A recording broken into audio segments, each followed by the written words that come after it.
आला दलिया के आज़ादाना फैसले, कप्तान की कामयाबी के अमकान। नून लीग की बड़ी वारदात पकड़ी गई।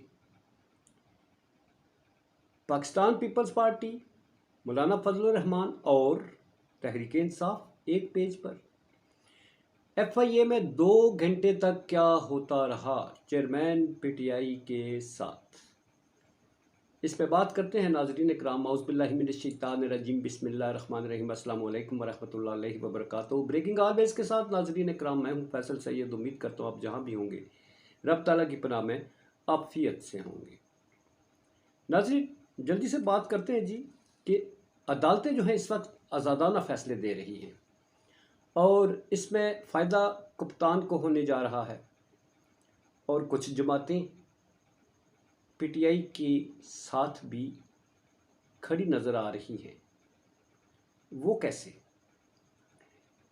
नाज़रीन, मेरा चैनल चूँकि नया है, इसको सब्सक्राइब कर दीजिएगा, आपका तावन मुझे मिलेगा, और बेल आइकन का बटन दबा दीजिएगा ताकि आप तक ताज़ा तरीन अपडेट्स पहुँचती रहें। नाज़रीन, सियासत बड़ी जल्दी से बदलती जा रही है और अदालतें इसमें अहम रोल प्ले कर रही हैं। आज के अगर देखा जाए तो आला अदालतें जो हैं वो अपना रोल किस तरह से प्ले कर रही हैं। आज चेयरमैन PTI की जो सुप्रीम कोर्ट ऑफ पाकिस्तान में जो पेशी हुई, उस पर जिस तरह के दलाइल दिए गए और जिस तरह से वहाँ से रिस्पांस आ रहा है आला अदालतों की तरफ से, उससे चेयरमैन PTI को रिलीफ मिलता हुआ आप देख रहे हैं। और आला अदालतों की तरफ से जैसे साइफ़र का मसला जो है वो पिछले व्लॉग में मैं बता चुका हूँ, उसको लेकर देखें। और फिर तोशाखाना केस जो है वो बड़ा कॉम्प्लिकेटेड बना दिया गया है एक अदालत की तरफ से, और दूसरी आला अदालत वहाँ अलग से कुछ स्टैंड ले रही है।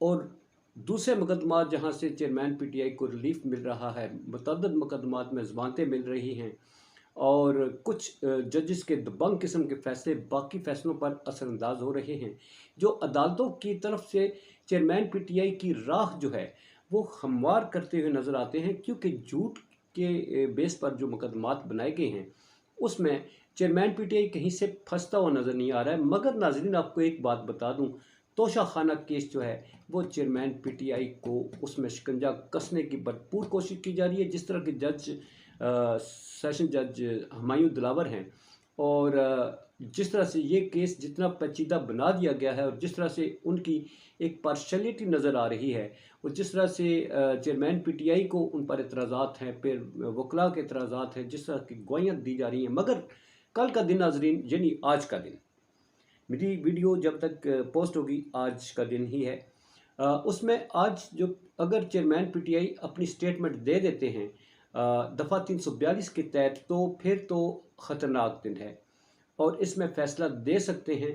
और अगर इसको थोड़ा सा डिले कर लें, और जैसा कि ये सुप्रीम कोर्ट ऑफ पाकिस्तान में ये केस जा रहा है, बल्कि जा चुका है कि जो हाई कोर्ट इस्लामाबाद है, उन्होंने ये केस वापस उसी जज के पास भेजा जिस पर चेयरमैन PTI और उनके वकला को एतराज़ात हैं।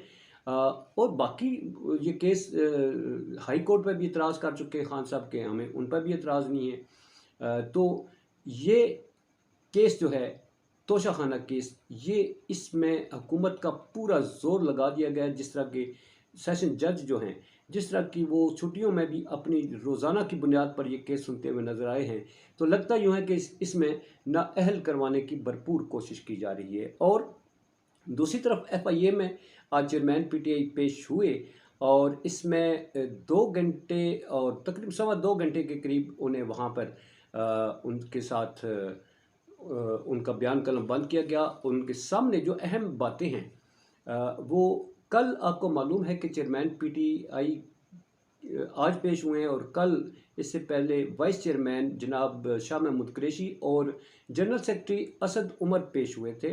उन्होंने अपने बयानात रिकॉर्ड करवाए थे।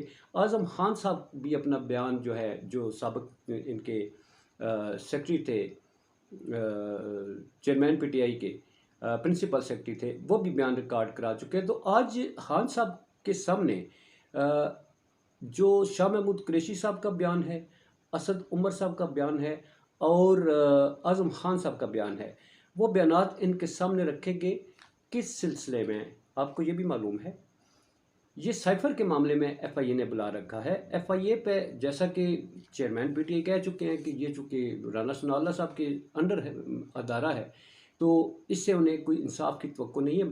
फिर भी इसके बावजूद वो पेश हुए हैं और आज उन्होंने अपना बयान कलम बंद करवाया।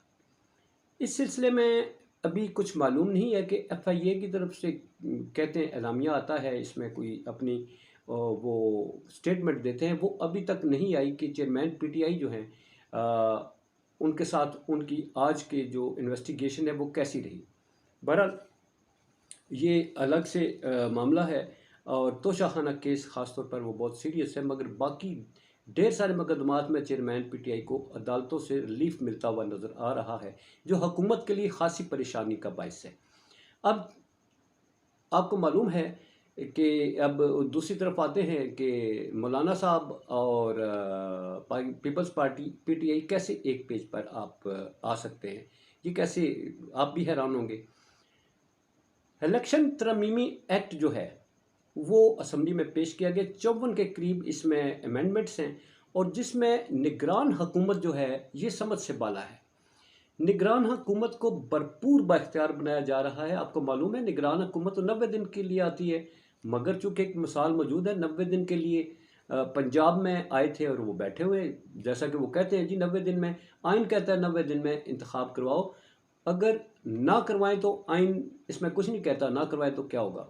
यही बेस मरकज़ में बनाने की कोशिश की जा रही है बज़ाहिर, मगर बड़े जो हैं इस बात से नाराज़ हैं, बड़े सख्त नाराज़ हैं कि इसहाक डार साहब को आपने किस तरह से ख़ुद से जो है वो कर लिया। जैसे कि शहबाज शरीफ साहब भी कह चुके हैं कि मैं इस सिलसिले में निगरान वज़ीर-ए-आज़म लगाने के सिलसिले में किसी की डिक्टेशन नहीं लूँगा।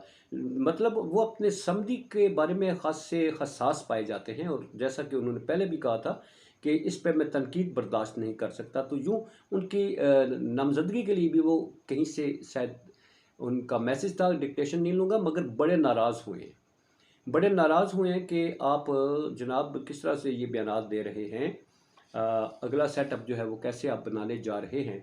तो मैं बात कर रहा था कि चेयरमैन पीटीआई के साथ दो जमातें कैसे मिल सकती हैं। ये तरमीमी एक्ट जो है इसमें पीपल्स पार्टी और मौलाना फजल रहमान जो है वो सख्त मुखालफत कर रहे हैं, इसलिए कि वो ये जो बाख्तियार बनाने का बिल है, आज JUIF की तरफ से उनके जो MNA हैं उन्होंने असम्बली में खड़े होकर कहा कि हमें IMF का पट्टा डाल दिया गया, इस पट्टा जो डाल दिया गया इसको कितना सारा जलील करेंगे आप कौम को, ये इससे जान छुड़ानी पड़ेगी और इसका हमें जो है तो कब तक खमियाजा भुगतेंगे। मतलब ख़ास सा उनकी तरफ से इस पर एतराज़ात किए गए हैं और यूँ पीपल्स पार्टी सख्त मुखालफत कर ली इन अमेंडमेंट्स में। कुछ तो ठीक हैं जो उसमें बेहतरी की है इंतखाबात में, जो रिपोर्टिंग वगैरह के हवाले से है, जो उनमें ROs हैं और इनका जो सिलसिला है रिपोर्टिंग का टाइमिंग है और एतराज़ का टाइम है वो अपनी जगह, मगर जो ये इलेक्शन कमीशन को बाख्तियार बनाने का वो सारी ये जो निगरान वज़ीर-ए-आज़म है, फ़ंड्स की फ़राहमी भी उनकी और फ़ंड्स का इस्तेमाल जो है, फिर गाँव में इलेक्शन करवाना है तो फिर उनको इख्तियारात क्या कि मुल्क की वो बागडोर संभालेंगे, तरक्याती मंसूबे भी बनाएंगे, वो सारा कुछ चलेंगे। तो ये नाज़रीन ये कुछ बात बनती हुई नज़र नहीं आती। इससे यूँ लगता है कि इलेक्शन जो हैं वो शायद 6 साल तक खींचे जाएंगे, मगर इनकी ख्वाहिश के मुताबिक नहीं। जो निगरान वज़ीर-ए-आज़म साहब आएंगे, ये इनकी ख्वाहिश जो ये करने जा रहे हैं, ये सारा कुछ गले पड़ेगा नाज़रीन। ये जो इख्तियार बनाने जा रहे हैं किसी अपने को बिठाकर, मगर अफसोस कि इनका अपना कोई बैठने नहीं जा रहा। और पीटीआई का मौक़िफ़ जो है वो भी यही है कि ये इस तरह से निगरान सेटअप जो है वो ना तो तूल दिया जा सकता है उसे और ना इतना बाख्तियार बनाया जा सकता है। तो इसमें पीटीआई के साथ जो है पाकिस्तान पीपल्स पार्टी और JUIF फजल रहमान जो हैं वो भी हम आवाज़ होते हुए नज़र आते हैं और वो काफ़ी सारे मामलात में निगरान वज़ीर-ए-आज़म के सेटअप को लेकर भी मौलाना साहब भी नाराज़ हैं, पीटीआई भी नाराज़ है और इसी तरह पीपल्स पार्टी PTI ये सारे नाराज़ हैं। तो नाज़रीन ये एक इतनी खिचड़ी पकने जा रही है, इतना बड़ा तमाशा लगने जा रहा है और बड़े जो हैं इसमें वो देख रहे हैं कि ये क्या कर रहे हैं और वो ख़ुद जो करेंगे वो शायद इनको बकौल हामिद मीर के सब खड़े हो जाएंगे, फिर एक ही सफ़ में खड़े हो जाएंगे महमूद व अयाज़ گیم آن ہے، دلچسپ ہے، دیکھتے جائیے ہوتا ہے کیا۔ پاکستان زندہ باد، پاک افواج پائند آباد۔